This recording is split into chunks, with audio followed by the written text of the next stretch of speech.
సాధారణ తలనొప్పికి and dangerous తలనొప్పికి డిఫరెన్సెస్ ఏంటి? సో సాధారణ తలనొప్పి అంటే ప్రైమరీ హెడేక్ అనుకోవచ్చు అండి. అంటే ఒక సీరియస్ కాజెస్ ఆఫ్ హెడేక్ ని సెకండరీ హెడేక్స్ అని చెప్పేసి అంటుంటాం. సో ప్రైమరీ హెడేక్స్ లో ఉండే types most common tension type of headache or stress induced headaches. Second is migraine. Migraine happens because of migraine ఎందుకు వస్తుంది అని అంటే తలలో జరిగే కెమికల్ చేంజెస్ వల్ల వచ్చేటటువంటి హెడేక్ ని మైగ్రేన్ అని చెప్పేసి అంటుంటాం. థర్డ్ ది క్లస్టర్ హెడేక్స్ అంటుంటాం. క్లస్టర్ హెడేక్స్ అంటే ఒకవైపు ఫేస్ లోనే కాన్స్టెంట్ గా తలనొప్పి రావటం, కన్ను ఎర్రగా అవటం, ముక్కులోంచి నీరు కావటం, ఇవి క్లస్టర్ హెడేక్స్. సెకండరీ హెడేక్స్ అంటే తల లోపల ఈ ప్రైమరీ హెడేక్స్ లో ఎంఆర్ఐ స్కాన్ కానివ్వండి ఆర్ ఇమేజింగ్ ఏదైనా చేసినా సరే అది నార్మలే వస్తుంది. ఎందుకంటే స్ట్రక్చరల్ గా బ్రెయిన్ నార్మలే ఉంటుంది ప్రైమరీ హెడేక్స్ లో. సెకండరీ హెడేక్స్ లో స్ట్రక్చరల్లీ బ్రెయిన్ ఎఫెక్ట్ అయ్యే అవకాశం ఉంటుంది. ఫర్ ఎగ్జాంపుల్ బ్రెయిన్ ఇన్ఫెక్షన్స్ కానివ్వండి, మెనింజైటిస్ కానివ్వండి, బ్రెయిన్ లో బ్లడ్ క్లాట్ అవటం కానివ్వండి, సిఎస్పిటి అని చెప్పేసి ఒక టైప్ ఆఫ్ హెడేక్ ఉంటుంది. దానిలో బ్రెయిన్ లో బ్లడ్ క్లాట్ అవుతుంది. అండ్ సబెరకనాయిడ్ హెమరేజ్ అని చెప్పేసి బ్రెయిన్ లో బ్లీడింగ్ అయ్యేటటువంటి హెడేక్ అనమాట. So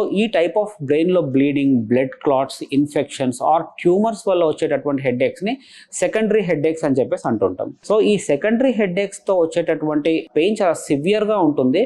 and how it is different from primary headache is secondary headaches తో వచ్చే పెయిన్ సడన్ గా రావచ్చు అండి. అంటే సడన్ ఆన్సెట్ అండ్ సివియర్. అంటే ఇంతకు ముందర ఎప్పుడు కూడా మా లైఫ్ లో ఇలాంటి హెడేక్ రాలేదు అని చెప్పేసి చాలా మంది చెప్తుంటారు. కొంతమంది మైగ్రేన్ తో వస్తుంటారు. ఆ మైగ్రేన్ తో ఉన్న వాళ్ళకి మాకు ఇంతకు ముందర తలనొప్పి ఉందండి, బట్ ఇప్పుడు వచ్చినటువంటి తలనొప్పి మాత్రం చాలా డిఫరెంట్ గా ఉంది అండ్ చాలా సివియర్ గా అనిపిస్తుంది అని చెప్పేసి చెప్తుంటారు. సో చేంజ్ ఇన్ క్యారెక్టర్, ఇంతకు ముందు వచ్చినటువంటి హెడేక్ కంటే కూడా డిఫరెంట్ గా ఉన్నటువంటి క్యారెక్టర్ తెలుస్తూ ఉంటుంది. So third is visual disturbances.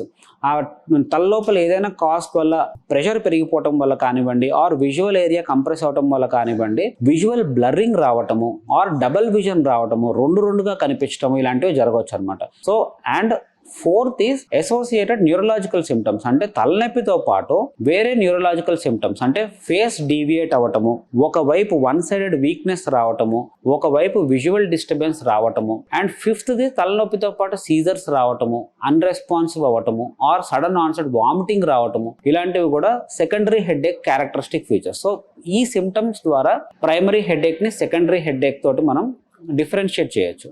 Med plus లో అదే మెడిసిన్, అదే క్వాలిటీ, మార్కెటింగ్, డిస్ట్రిబ్యూషన్, ఇంకోటి అంటూ వీళ్ళకి అదనపు ఛార్జీలు ఉండవు. అందువల్లే 50 to 80% డిస్కౌంట్ లో మనకు అందిస్తున్నారు.